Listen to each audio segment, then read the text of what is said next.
Hello students, आज आपण ह्या थेरी पार्ट मधला पार्ट 2 ची जी थेरी आहे त्यातला लास्ट पार्ट घेणार आहे. अकाउंटची डेफिनेशन एक्सप्लेन करतो. त्याच्यावरनं 3 डेफिनेशन तयार होतात. एक पर्सनल अकाउंटची, रिअल अकाउंट आणि नॉमिनल अकाउंट. हे सगळं मुद्दाम लिहिण्याची पद्धत अशी ठेवली आहे. आता सुरुवात करूया. अकाउंटची डेफिनेशन.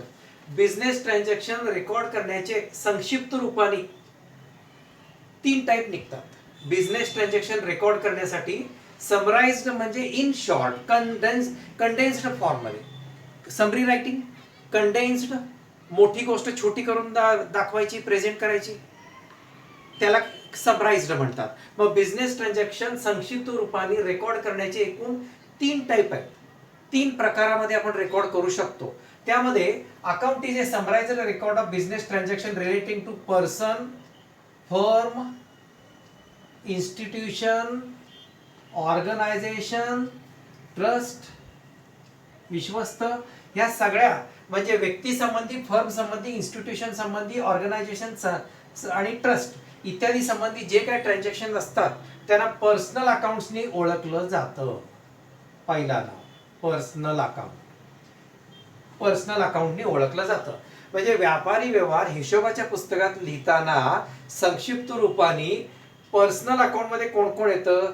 जे अकाउंट्स व्यक्तीच्या संबंधित असतात, संस्थेच्या, संघटनेच्या, असोसिएशनच्या, ट्रस्ट म्हणजे विश्वस्त मंडळ यांच्या संबंधित जे हिशोब असतात ते पर्सनल अकाउंटनी दर्शवले जातात. कारण त्याच्यामध्ये व्यक्ती इन्व्हॉल्व्ह असतो, पर्सन इन्व्हॉल्व्ह असतो म्हणून.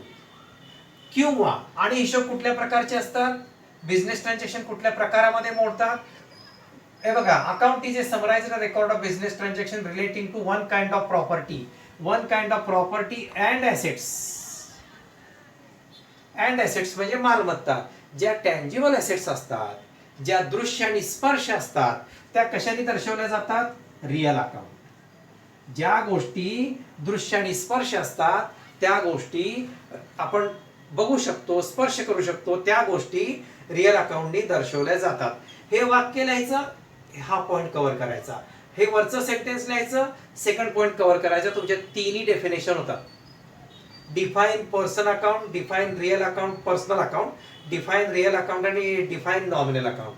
आता जे और आहे हे एक तर व्यवहार पर्सनल अकाउंटच्या संबंधित असतात किंवा रिअल अकाउंटच्या संबंधित असतात. और आहे तिथं. और तिसरा प्रकार काय आहे? जर व्यापारी व्यवहार business transaction recorded in types of किंवा relating to one kind of expenses and income. Expenses आणि इन्कम म्हणजे खर्च व उत्पन्न. जे बिझनेस ट्रान्झॅक्शन खर्च आणि उत्पन्नाच्या संबंधित असतात, एक्सपेन्सेस आणि इन्कमच्या रिलेटेड जे बिझनेस ट्रान्झॅक्शन असतील त्यांना कशाने ओळखलं जातं? Nominal account. जे बिझनेस ट्रान्झॅक्शन एक्सपेन्सेस आणि इन्कमच्या रिलेटेड असतील ते कशाने ओळखले जातात? नॉमिनल अकाउंटने ओळखले जातात. परत एकदा, जे business transaction person, firm, institution, organization, trust इत्यादीच्या संबंधित जे काही बिझनेस ट्रान्झॅक्शन असतील ते पर्सनल अकाउंटनी ओळखले जातात. जे बिझनेस ट्रान्झॅक्शन प्रॉपर्टीज आणि ॲसेट्सच्या रिलेटेड असतात, जे आपण स्पर्श आणि दृश्य बघू शकतो, जे टँजिबल आहेत, टँजिबल म्हणजे जे दिसतात, आपण जाणवतो, आपल्याला ती ॲसेट जाणवती. बिल्डिंग माहित आहे, कार माहित आहे, लँड, मशिनरी, फर्निचर, ह्या सगळ्या ॲसेट्स काय आहेत? टँजिबल आहेत, दृश्य आहेत. त्या सगळ्या कशात कुठल्या गटात येतात? Real account. आणि नॉमिनल अकाउंट कसं लक्षात ठेवू सांगू का? सरळ सोपी पद्धत सांगतो आता लगेचच. जे पर्सनल अकाउंट मध्ये येत नाहीत आणि जे रिअल अकाउंट मध्ये येत नाहीत ते सगळे नॉमिनल अकाउंट मध्ये घेऊन टाकायचे. जे काल्पनिक अकाउंट्स असतात, जे एक्सपेन्सेस आणि इन्कमच्या रिलेटेड हिशोब असतात ते सगळे नॉमिनल अकाउंट मध्ये घेऊन टाकायचे. उदाहरणार्थ salary, rent, wedges, sundry expenses, किरकोळ खर्च, स्टेशनरी, ॲडव्हर्टाइजमेंट, बॅड डेट्स.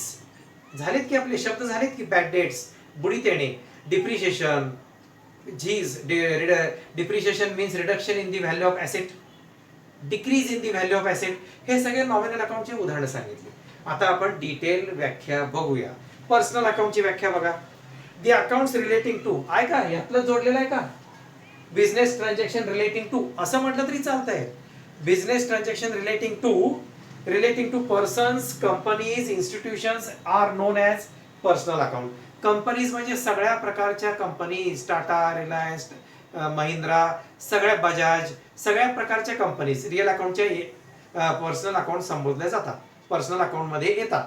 पुढं आता इव्हन अनेक एक्झाम्पल सांगू का? सर्व प्रकारच्या बँका, सर्व प्रकारच्या शाळा, कॉलेजेस, जिम, तालीम संस्था, रोटरी क्लब, LIC, सगळ्या इन्शुरन्स कंपन्या आहेत. थोडक्यात बोलून टाकतो, सर्व प्रकारच्या इन्शुरन्स कंपन्या ह्या सगळ्या कशात येतात?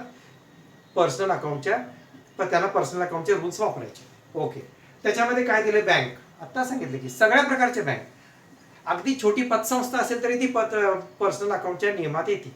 नंतर डेटर्स म्हणजे आमचे कस्टमर, कस्टमर म्हणजे व्यक्ती. क्रेडिटर्स म्हणजे आमचे सप्लायर, सप्लायर ज्याच्याकडनं आपण माल परचेस करतो, परत पर्सनल अकाउंटच्या नियमात बसतात. कॅपिटल, बिझनेसमध्ये कॅपिटल कोण इन्व्हेस्ट करतं? ट्रेडर. ट्रेडर म्हणजे पर्सन, पर्सनल अकाउंटमध्ये येणार. Drawings, money or goods taken from business by the trader for his personal use, म्हणजे परत इथं कोणी विड्रॉ केले? बिझनेस मधनं कॅश आणि गुड्स कोणी विड्रॉ केले? पर्सनल यूज साठी ट्रेडरला, म्हणजे परत पर्सनल अकाउंट आला. लक्षात आलं? आता हे पर्सनल अकाउंटचं एक्झाम्पल झालं. त्याच्यानंतर डिटेल पर्सनल अकाउंटचे एक्झाम्पल्स आहेत इथं ह्याच्यात. हा, ते मी एक्सप्लेन करणारच आहे. माझ्याकडे दुसरे एक झेरॉक्स आणलाय, ते चांगलं आहे, दाखवतो वाचून. रिअल अकाउंटची व्याख्या वाचा. आता एकदा एक्सप्लेन झालेलं आहे. The accounts relating to properties and assets, जे हिशोब मालमत्तेच्या संबंधित असतात त्यांना रिअल अकाउंटनी ओळखलं जातं. म्हणजे जे तिथे कंसात काय दिलं बघा, we can seen it and touch it, आपण पाहू शकतो आणि स्पर्श करू शकतो. थोडक्यात सांगू, ऑल टँजिबल ॲसेट्स, टँजिबल दृश्य ॲसेट्स. हां, त्याच्यामध्ये काय येतं? बिल्डिंग दिसते आपल्याला, फर्निचर, मशिनरी, मोटर कार, ह्या सर्व गोष्टी आपल्याला फिजिकल एक्झिस्टन्समध्ये असतात आपल्याकडं. आपण त्या खरेदी करू शकतो, वापरू शकतो. लक्षात आलं? जे दिसतात, ज्याला आकार आहे ते. We can seen it and touch it. Nominal account, the accounts relating to expenses and incomes are known as nominal account. जे हिशोब खर्च आणि उत्पन्नाच्या संबंधित असतात त्यांना नॉमिनल अकाउंट संबोधलं जातं, म्हटलं जातं. त्याच्यामध्ये सर्व एक्सपेन्सेस आणि इन्कम्स घ्या. इन्कम्स कुठले?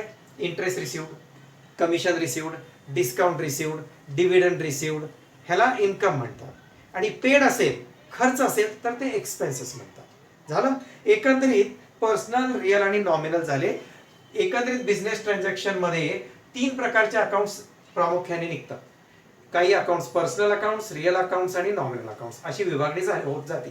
एकूण तुमच्या बिझनेसमध्ये जे काय ढिगारा ट्रान्झॅक्शन, भरपूर ट्रान्झॅक्शन असतात, भरपूर, अगदी न मोजता येईल लागते, पण ते सगळे कशात डिवाइड होतात? काही त्यातले पर्सनल अकाउंट असतात, काही रिअल अकाउंट असतात आणि काही नॉमिनल अकाउंट असतात. एवढंच आहे. आता या प्रत्येकाचे 2-2 रूल्स आहेत. ते आता रूल्स मी एक्सप्लेन करतो. आता पहिला,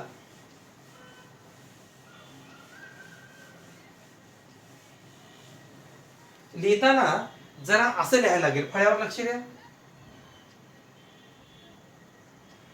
अकाउंटचे मुख्य 2 प्रकार, एक पर्सनल अकाउंट आणि दुसरे इम्पर्सनल अकाउंट. जे पर्सनल नाहीत ते इम्पर्सनल म्हणजे निर्जीव, त्याचे परत 2 प्रकार पडतात. एक रिअल अकाउंट आणि दुसरा नॉमिनल अकाउंट. अशी एकंदरीत ह्याची विभागणी होते. म्हणजे अकाउंटचे मुख्य प्रकार काय? एक व्यक्तीच्या संबंधित आणि एक व्यक्तीचा संबंध नसलेले हिशोब. व व्यक्तीचा संबंध नसलेल्या हिशोबात परत 2, एक रिअल अकाउंट आणि एक नॉमिनल अकाउंट. आता या प्रत्येकाचे 2-2 रूल्स सांगतो तुम्हाला आणि त्याचे मराठी अर्थ पण सांगतो.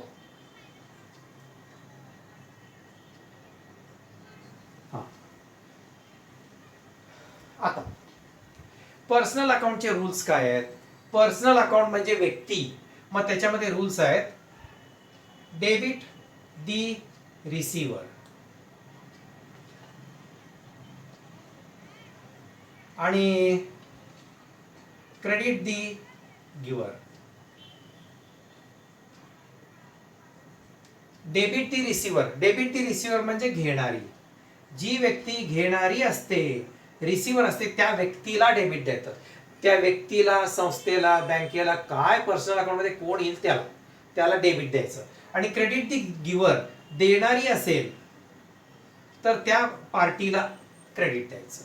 घेणारी आणि देणारी, विचार केला का जरा, डेबिटच्या अपोजिट क्रेडिटचे रूल्स आहेत बघा, रिसिव्हर आणि गिव्हर. तसंच सगळीकडे आहे. हे सगळं असंच लिहून घ्यायचं एका बॅक पेजला सगळं. जरी झेरॉक्सवर असेल तर झेरॉक्सवर लिहून घ्या तुम्ही, मराठी पण लिहायचं आहे. डेबिट दी रिसिव्हर, अकाउंटचे मुख्य प्रकार दोन, इम्पर्सनलचे परत दोन, असे मी 3 सांगितले तुम्हाला. पर्सनल अकाउंट, रिअल अकाउंट आणि नॉमिनल अकाउंट, असे तुम्हाला डिव्हाइड करून आता सांगतोय. ठीक आहे.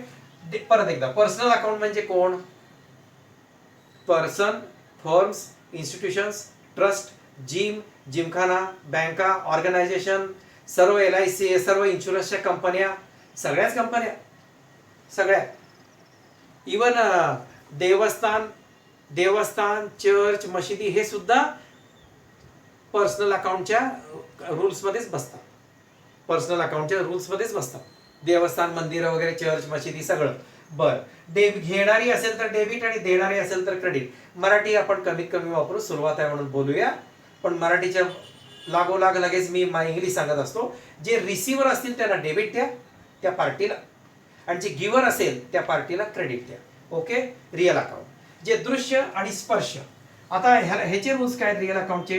डेबिट एकदम सोपे, डेबिट व्हॉट कम्स इन. सर्वात रूल सोपा कुठला? रिअल अकाउंटचा बघा, एकदम समजायला सोपा. डेबिट व्हॉट कम्स इन आणि credit what goes out. Credit what goes out. हेच रूल्स कशा लक्षात ठेवायचे? वस्तू आली, इथं लिहितो डेबिटचा रूल. वस्तू आली म्हणजे की डेबिट द्यायचं, जागा नाही म्हणून इथं लिहितोय. आणि वस्तू गेली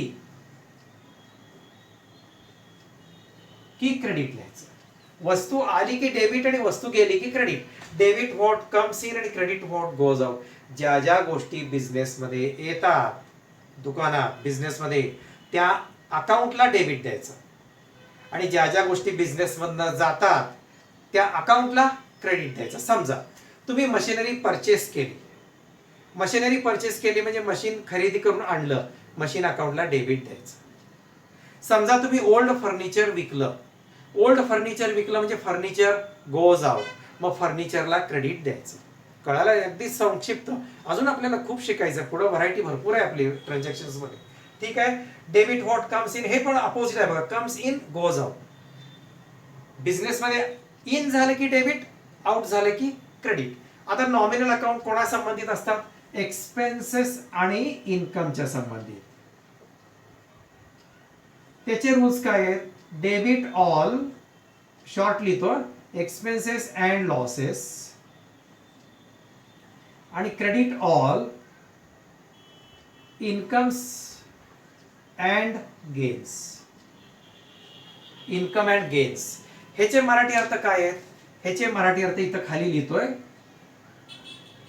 खर्च व नुकसान. खर्च व नुकसान असेल तर डेबिट, आणि फक्त एका शब्दात उत्पन्न असेल तर क्रेडिट. खर्च आणि नुकसान असेल तर डेबिट, आणि बिझनेसमध्ये आपल्याला इन्कम झाला असेल, आपल्याला पैसे मिळाले असतील तर त्या अकाउंटला क्रेडिट द्यायचं. सगळे रूल्स हे एकमेकांच्या अपोजिट आहेत. एकूण 6 रूल्स, 3 टाईपचे अकाउंट आणि 6 रूल्स, ह्याच्यावर सगळं अकाउंटन्सी अवलंबून आहे. पुन्हा एकदा, आपल्या बिझनेसमध्ये जे काही एक्सपेन्सेस आणि लॉसेस असतील त्या अकाउंटला डेबिट द्यायचं, तो जो अकाउंट असेल, तो जो व्यवहार असेल त्याला. आणि जे आपल्याला इन्कम झाला असेल, उत्पन्न, पैसे मिळाले असतील, त्या अकाउंटला क्रेडिट द्यायचं. हे सगळं बोलताना नीट ऐकून घ्या, फक्त मला नियम पाठ करून द्या, आपोआप तुम्हाला सगळं अकाउंटन्सी व्यवस्थित समजेल अगदी सुरुवातीपासून. आता हा पार्ट आता संपला. ह्याच्यानंतर तुम्हाला नवीन PDF पाठवतो, ते लगेच लिहा, त्याच्यावरचं प्रॅक्टिस आपण सुरू करूया पुढच्या तासापासून. आता आपल्याला काय शिकायचं आहे? हे जे तुम्हाला झेरॉक्स डार्क झालंय की नाही, झेरॉक्स दिसतंय का? ते प्रिंट झाली आहे माझ्याकडनं, डार्क आहे, त्याची दुसरी प्रिंट आहे, मी त्यातलं वाचतो. पहिला रिअल अकाउंट घ्या, सर्वांचं लक्ष पाहिजे, व्हिडिओ काळजीपूर्वक ऐकायचे इथून पुढचे. रिअल अकाउंट घ्या. काय लिहिलंय तिथं? रिअल अकाउंटमध्ये एक्झाम्पल्स काय काय दिलेत या सगळ्या गोष्टी डोळ्याला दिसतात का बघा. आणि काही त्याच्यात इनटँजिबल ॲसेट्स आहेत. इनटँजिबल म्हणजे अदृश्य अदृश्य आहेत पण त्यांना ॲसेट मानतात असं आहे. चला सगळे बघायचं आणि प्रत्येक ॲसेटचं नाव वाचलं की तुम्ही एक कन्सिडर करा, विचार करायचा हे दृश्य आणि स्पर्श आहे का, आपण पाहू शकतो, टच करू शकतो का, प्रत्येकाला चेक करा. Cash, goods, machinery, furniture, fixture काय प्रकार आहे, फर्निचर अँड फिक्स्चर म्हणजे हा फर्निचरचाच एक पार्ट आहे, वेगळं काय मानू नका. Furniture and fixture. त्यानंतर बिल्डिंग आणि लँड. इथपर्यंत सगळ्या गोष्टी तुम्हाला डोळ्याला दिसतात आणि ह्या ओळखीचे शब्द आहेत सगळे, डोळ्याला दिसतात आणि स्पर्श करू शकता. शेअर्स म्हणजे काय, तुम्ही एखाद्या कंपनीमध्ये जर पैसे गुंतवले असतील तर त्याला शेअर इन्व्हेस्टमेंट म्हणतात. शेअर्समध्ये गुंतवणूक केली.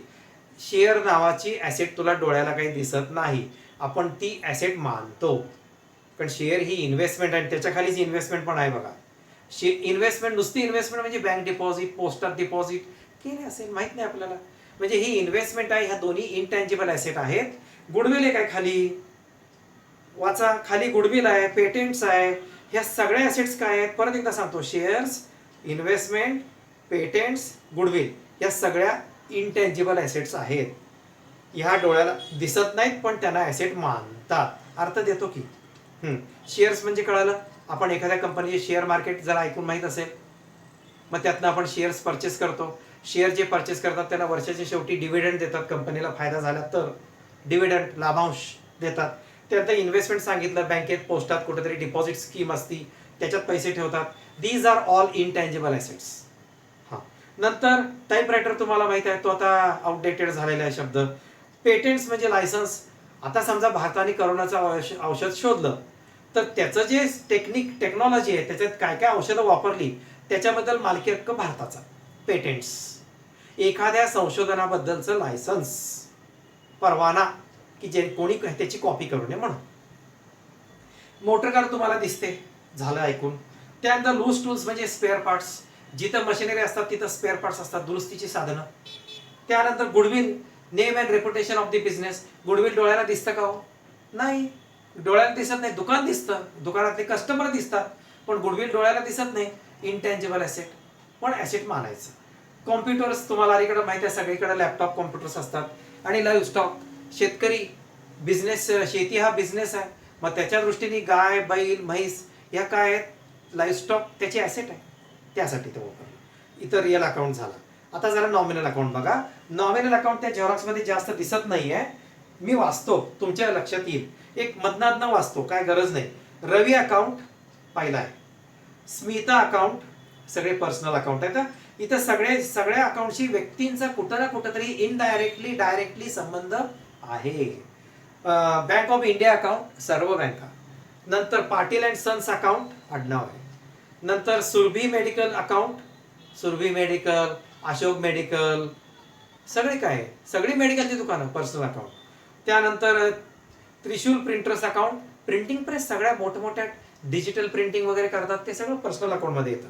शिवाजी युनिव्हर्सिटी अकाउंट, कुठलीही, शिवाजीच म्हणून नाही, कुठली पण, Pune university, Shivaji university, Symbiosis, कुठले सर्व कॉलेजेस, कुठलेही कॉलेजेस, युनिव्हर्सिटीज, भारतीय विद्यापीठ, पर्सनल अकाउंट. नंतर LIC account, Chintamanrao college account, Tata account, Reliance account. हे कंपन्या कोण चालवतं, टाटा कंपनी, रिलायन्स कंपनी, त्यांचे लोक चालवतात, अंबानी चालवतो. टाटा कंपनी, टाटा हे आहेत की टाटांचे, टाटा आडनावच आहे ना, ते चालवतात. त्यानंतर messrs Prabhu and brothers, proprietors. Proprietors, Prabhu and brothers, Prabhu नाव असतंय त्या मालकाचं. प्रॉपरायटर्स कॅपिटल, बिझनेसमध्ये कोण कॅपिटल गुंतवतो, प्रॉपरायटर, मालक, ट्रेडर, पर्सनल अकाउंट.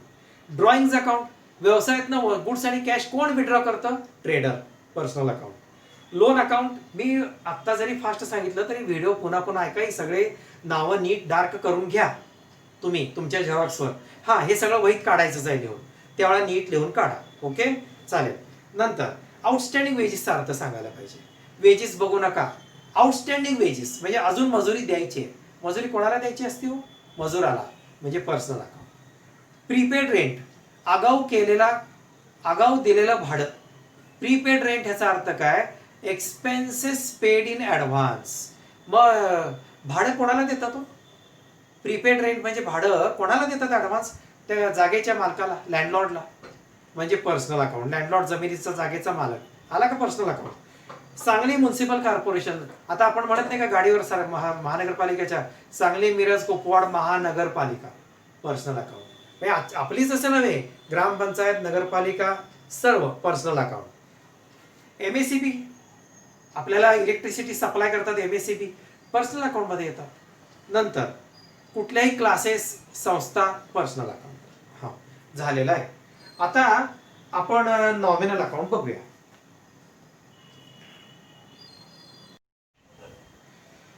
आता नॉमिनल अकाउंट कसं लक्षात ठेवायचं, उलट सर्वात सोपं लक्षात ठेवायला. आणि एक सांगायचं आहे, नियम लावताना सर्वात नियम सोपा रिअल अकाउंट, त्याच्या खालोखाल नियम समजायला सोपा पर्सनल अकाउंट, आणि तिसरा नॉमिनल अकाउंट. हा मला रिअल अकाउंट तुम्ही निम्म काम करा, 50% तुम्हाला टॉपिक आला, विषय कळाला. रिअल अकाउंट तुम्हाला जमायला पाहिजे. आलं गेलं, बिझनेसमध्ये एंट्री केली त्या अकाउंटला, त्या व्यवहाराला डेबिट. बिझनेसमधनं एक्झिट झालं, एक्झिट गेले, तर त्या अकाउंटला क्रेडिट द्यायचं. इतकं सोपं आहे रिअल अकाउंट. हा आता नॉमिनल अकाउंट कसं ओळखायचं? जे पर्सनल अकाउंट मध्ये येत नाहीत आणि जे रिअल अकाउंट मध्ये येत नाहीत ते सगळे नॉमिनल अकाउंट. आणि ते कसे असतात? काल्पनिक असतात. आता पहिला ते दिसतात सगळे, आणि सगळ्याजवळ मराठी लिहिले हो, त्यामुळे फार सांगायची गरज नाहीये. एक उदाहरण घेऊया. डिस्काउंट, मार्केटमध्ये डिस्काउंट देतात बघा, माल आपला विकला जावा म्हणून डिस्काउंट देतात. मग डिस्काउंट सूट, डिस्काउंट नावाची व्यक्ती असते का? असेल तर उद्या भेटायला घेऊन या. डिस्काउंट हे डोळ्याला दिसतं का?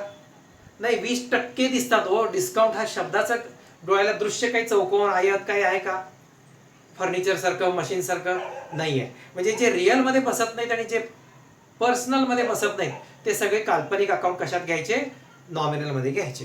बाकी सगळीकडे आहे. जिथं मराठी अर्थ नाही तिथनं सुरू करतो बोलायला. प्रिंटिंग चार्जेस आणि स्टेशनरी, छपाईचा खर्च, छपाई प्रिंटिंग म्हणजे, आणि स्टेशनरी म्हणजे रत्नाकरच्या दुकानात जे मिळतं ते सगळं स्टेशनरी. रॉयल्टीचा अर्थ लिहून घ्या. एखाद्याची ॲसेट वापरल्याबद्दल दिला जाणारा मोबदला. उदाहरण देऊया की, एखाद्याची ॲसेट वापरल्याबद्दल दिला जाणारा मोबदला. आपण काही वेळा MIDCत कसं असतं, आपण कोणाचा तरी कारखाना चालवायला घेतो, मालक तो असतो पण आपण कारखाना चालवतो. मग कारखान्याच्या मालकाला आपण काय द्यायचं असतं? त्याचे लमसम 5 लाख 10 लाख रुपये द्यायचे आणि कारखाना आपण चालवायचा. लक्षात आलं का? एखाद्याची ॲसेट यूज केल्याबद्दल त्या मालकाला दिला जाणारा मोबदला रॉयल्टी म्हणतात. डिव्हिडंड म्हणजे लाभांश. आपण शेअर्समध्ये पैसे गुंतवले की आपल्याला डिव्हिडंड मिळतो. नंतर ट्रॅव्हलिंग एक्सपेन्सेस माहिती आहे की, प्रवास खर्च. ऑडिट फीज, आपण लिहिलेले हिशोब कोणती तरी थर्ड पार्टी किंवा CA येऊन जर तपासत असेल तर त्याला ऑडिट फी, त्याचे पैसे द्यावे लागतात त्याला ऑडिट फीचे. इलेक्ट्रिसिटी चार्जेस, लाईटचं बिल किंवा लाईटचा खर्च. बँक चार्जेस, बँकेने सर्व्हिस दिल्याबद्दल घेतलेले फी चार्जेस. नंतर लॉस बाय फायर, आग लागल्यामुळे नुकसान झालंय, हे लॉसेसचं एक्झाम्पल आहे. इथं लॉस शब्द आहे बघा, त्याचं एक्झाम्पल आहे. Loss by fire, loss by stolen, loss by accident, हे सगळे लॉसेस आहेत. हा महापूर आला आणि दुकान पाण्यात गेलं, लॉस बाय फ्लड, पूर महापुरामुळं. हा लॉस बाय थेफ्ट आहे. थेफ्ट म्हणजे चोरी किंवा स्टोलन, स्टोलन आणि थेफ्ट एकच. हा ब्रोकरेज म्हणजे कमिशन सारखंच, दलाली. वरती कमिशन आहे बघा, दलाली.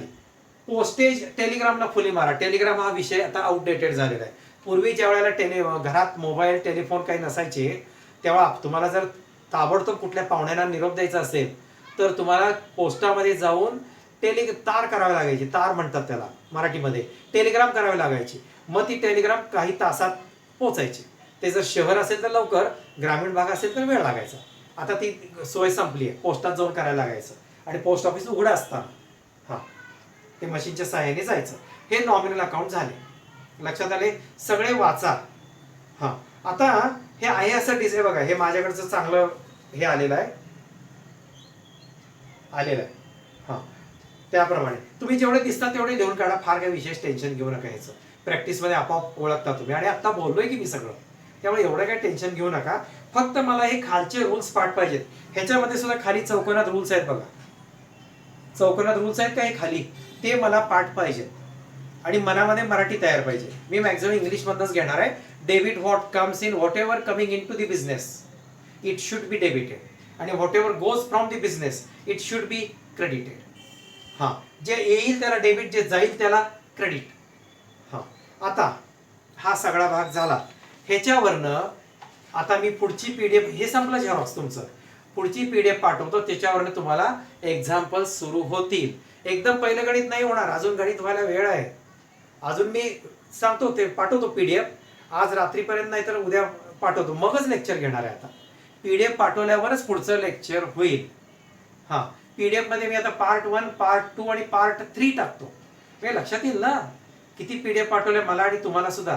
तिसरी पीडीएफ पाठवतो, त्याला पार्ट 3 म्हणतो. ते तुम्ही लिहून काढा आणि मग लगेच आपण पुढे प्रॅक्टिसला सुरू करायचं. वेळ घालवत नाही, आता भरभर सुरू करून टाकूया. हा, पण तुम्ही थेरीला कंटाळणार, आता कंटाळा येणार नाही, व्हरायटी ट्रान्झॅक्शन्स येणार. आणि मी होमवर्क देणार आहे, ते होमवर्क तुम्ही सोडवून मला पाठवायचं आहे. अगदी 5-5 वाक्य का असेना, 5 सेंटेन्स का असेना, पण मी होमवर्क देणार, प्रत्येकाने सोडवायचं आहे. आणि ते कुठं सोडवायचं, वहीच्या बॅक साईडला सोडवायचं, उलटीकडनं सोडवत द्यायचं, चालतंय. हां, आणि त्याचे जे 5 एक्झाम्पल्स असतील ते राहू देत मोबाईलमध्येच, एकदम सोल्युशन तयार करा. मोबाईल कायम राहतच की, मोबाईलमधलं कुठं जातं निघून, राहतच की, सेव्ह केलेलं असतं, राहतं आपोआप. ठीक आहे, याप्रमाणे चालेल. आजचं लेक्चर, आजपासूनचं सर्व लेक्चर्स महत्त्वाचे आहेत आणि मला हे रूल्स पाठ पाहिजेत. रूल्स पाठ करा आणि लिहून बघा. परत एकदा सांगतो, personal account debit the receiver, credit the giver. Real account debit what comes in, उच्चार पण समजून घ्या. मी एक वर्गामध्ये म्हणून घेतो नियम, बरंच पाठांतर असते. आता हे सगळं होणार, आता गेलं, होणारच नाही. समोरासमोर असाल तर लाईननं म्हणून घेतलं असतं मी सगळ्यांच्याकडनं. Real account debit what comes in, credit what goes out. Nominal account debit all expenses आणि लॉसेस, क्रेडिट ऑल इन्कम्स आणि गेन्स. हे सर्व रूल्स पाठ करा, पुढच्या लेक्चरला प्रॅक्टिस सुरू होईल. ठीक आहे, ओके.